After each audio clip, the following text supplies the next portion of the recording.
अगर आप भी भारत की शानदार जीत से खुश हैं तो वीडियो को लाइक जरूर कीजिएगा।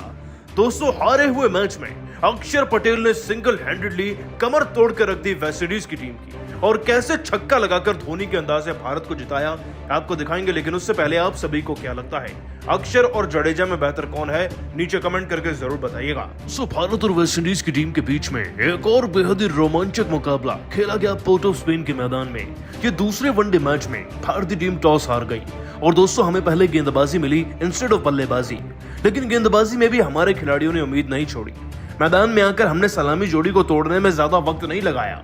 माना कि शेप सेट थे, लेकिन दीपक हुड्डा ने अपनी गेंदबाजी से काइल मेयर्स को 39 रन पे ही आउट कर दिया था। ये पहला विकेट था। इसके बाद दो बैक टू बैक विकेट्स हमें मिलते चले गए, जिसमें दोस्तों ब्रैंडन किंग तो 0 पर ही आउट हो गए थे और इस बीच ब्रुक्स नाम के खिलाड़ी भी 35 पर आउट हो गए थे। लेकिन दोस्तों सबसे बड़ी बात यह थी कि श्रेयस लगातार रन बना रहे थे, वो सेट हो चुके थे और उन्होंने फिर टीम के लिए शतक लगाया और 115 रन भी लगाकर गए निकोलस पूरन के साथ, जिसमें दोस्तों निकोलस पूरन ने अपनी टीम के लिए 74 रन की एक बेहद ताबड़तोड़ व महत्वपूर्ण पारी खेली। इन दोनों खिलाड़ियों के बल पर अब हमारे सामने 312 का टारगेट था। जाहिर सी बात है दोस्तों, लक्ष्य छोटा नहीं था और इतने बड़े लक्ष्य को चेस करने के लिए न सिर्फ एक अच्छा पावर प्ले बल्कि अच्छी साझेदारियां भी चाहिए थी। और मैदान में टीम की सलामी जोड़ी को संभालने के लिए उतरे शुभमन गिल व शिखर धवन। अब दोनों खिलाड़ियों से बहुत ही उम्मीद थी। धवन तो पिछले मैच में 97 बनाकर गए, लेकिन इस बार धवन का हिसाब नहीं चल पाया क्योंकि वो बेहद ही धीमी बल्लेबाजी कर रहे थे। 31 गेंदों में उनके 13 रन थे और यही धीमापन उन्हें ले डूबा। दोस्तों धवन का पहला विकेट गिरा। उसके बाद मैदान में शुभमन गिल के बल्ले से कुछ एक रन जरूर निकले थे। वो 40 के पार अभी पहुंचे ही थे कि वो भी आउट हो गए। इन दोनों खिलाड़ियों के आउट होने के बाद मानो भारतीय क्रिकेट टीम बैसाखी पर आ गई थी, क्योंकि दोस्तों ये दोनों जब आउट हुए तब तक ना तो 20 ओवर हुए थे और ना ही भारतीय टीम 100 पार कर पाई थी। ऊपर से पावर प्ले भी धीमा रहा, जिसके चलते हमें वो बेस मिल ही नहीं पाया जिस पर टीम का आधार रखा जा सके। लेकिन फिर यही हमें मिला सैमसन और श्रेयस अय्यर के अंदर से। दोस्तों दोनों खिलाड़ियों ने बड़ी ही सेट बल्लेबाजी करी, अपने आप को सेट तो कर ही लिया था। उसके बाद दोनों खिलाड़ियों ने बड़े शॉट भी लगाए और धीमी धीमी गति से टीम के स्कोर को आगे ले गए। श्रेयस अय्यर बड़ी तेजी से अपना 50 पूरा कर चुके थे। वो चौके और छक्के जड़ रहे थे, लेकिन 71 गेंदों में 63 रन बनाकर वो भी अंपायर्स कॉल का शिकार हो गए। उम्मीद थी कि सैमसन कुछ बड़ा कर देंगे और वो कर भी रहे थे कि तभी दोस्तों दीपक हुड्डा की एक गलत कॉल के चलते सैमसन को रन आउट हो जाना पड़ता है और 51 गेंदों में 3 चौके व 3 छक्के जड़ने वाले संजू सैमसन भी मात्र 54 रन पर ही आउट होकर रह जाते हैं। दोस्तों आपको बता दें कि संजू सैमसन के आउट होने के बाद भारतीय क्रिकेट टीम की जीतने की उम्मीदें न के बराबर होती हैं और यही वो सबसे बड़ी गलती बनती है जो कि हुड्डा को नहीं करनी थी इस मैच में। हालांकि दोस्तों हुड्डा का साथ देने के लिए अब अक्षर पटेल आते हैं और अक्षर पटेल कुछ ऐसा कर देते हैं कि जीत में विश्वास 2 गुना नहीं बल्कि 10 गुना हो जाता है। अक्षर पटेल मैदान में आकर 1 नहीं 2 नहीं बल्कि 3 गगनचुंबी छक्के जड़ देते हैं।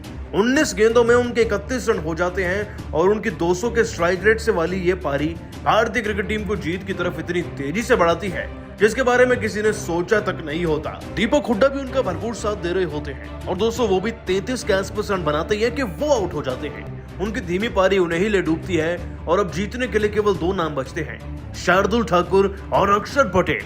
दोस्तों जीतने के लिए 36 में हमें 56 रन चाहिए होते हैं और दोस्तों इतना ही नहीं, आगे चलकर तो अक्षर पटेल ने चमत्कार ही कर दिया।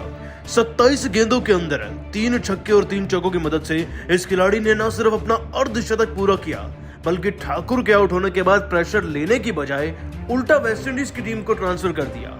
चौके और छक्के 200 रुके नहीं थे, जिसके चलते 200 अक्षर पटेल मात्र 30 गेंदों के अंदर ही 56 के पार पहुंच चुके थे और ये एक मैच विनिंग पारी घोषित हो चुकी थी। दोस्तों आवेश खान ने भी इनका भरपूर साथ निभाया। आपको बता दें कि मैदान में आकर अगर कोई गेंदबाज 2 चौके जड़ दे वो भी 8 विकेट जाने के बाद, ये अपने आप में किसी चमत्कार से कम नहीं है। हालांकि मुकाबला और ज्यादा रोमांचक तब हो गया जब भारत को जीतने के लिए 9 गेंद में 9 रन की दरकार हो गई थी और दोस्तों अंतिम ओवर में अब जब आवेश खान आउट हो चुके तो 6 गेंद में 8 रन चाहिए थे। इस सांस रोक देने वाले ओवर में बहुत सस्पेंस मच चुका था क्योंकि दोस्तों मैदान में अब आवेश खान की जगह पर मोहम्मद सिराज की एंट्री जो हो गई थी। भारत अपने 8 विकेट गंवा चुका था। एक गलती हमें मैच में ही हरवा देती। तभी दोस्तों इस ओवर की पहली गेंद पर अक्षर ने गेंदबाज को समझने के लिए कोई रन नहीं लिया, 0 रन थे। अगली गेंद पर 1 रन लेकर स्ट्राइक थमाई गई सिराज के हाथ में। मतलब कि इस ओवर की तीसरी गेंद को दोस्तों सिराज खेलने जा रहे थे, लेकिन यही वो गेंद थी जहां पर सिराज ने बहुत अच्छा फैसला लिया। दोस्तों सिराज ने बड़ा शॉट नहीं लगाया बल्कि सिंगल रन लेकर अक्षर को स्ट्राइक थमा दी और चौथी गेंद पर तो दोस्तों अक्षर ने वो चमत्कार कर दिया जो अक्सर महेंद्र सिंह धोनी किया करते थे।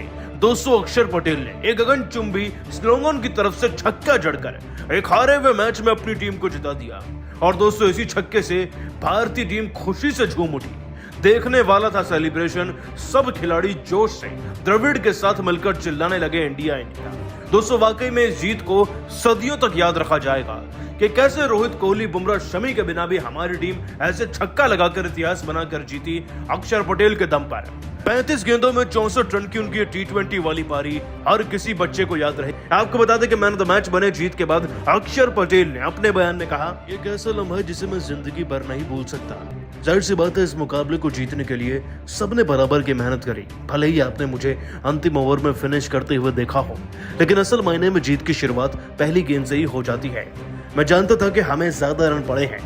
अगर हम टीम को 250 से पहले रोकते तो जाहिर सी बात है जीत निश्चित मानी जाती है, लेकिन आज लक्ष्य बड़ा था और शुरुआत अच्छी नहीं थी। 10-12 ओवर में इस बार हमारे 100 रन नहीं थे। मैं यह भी देख रहा था कि टीम के खिलाड़ी रन तो बना रहे हैं, लेकिन बैक टू बैक विकेट्स भी गिर रहे हैं और यदि भार मेरे ऊपर आता है तो मुझे कौन सी रणनीति अपनानी है।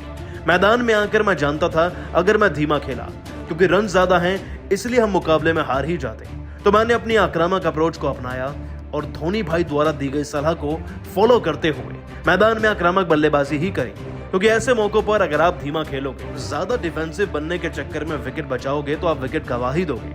मैंने रन बनाने का प्रयास किया और उसमें कामयाब हो गया।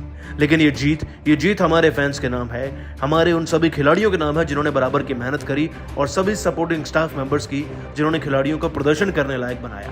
ये जीत वाकई में प्रमाण है कि भारतीय क्रिकेट टीम आज की तारीख में कुछ भी कर सकती है।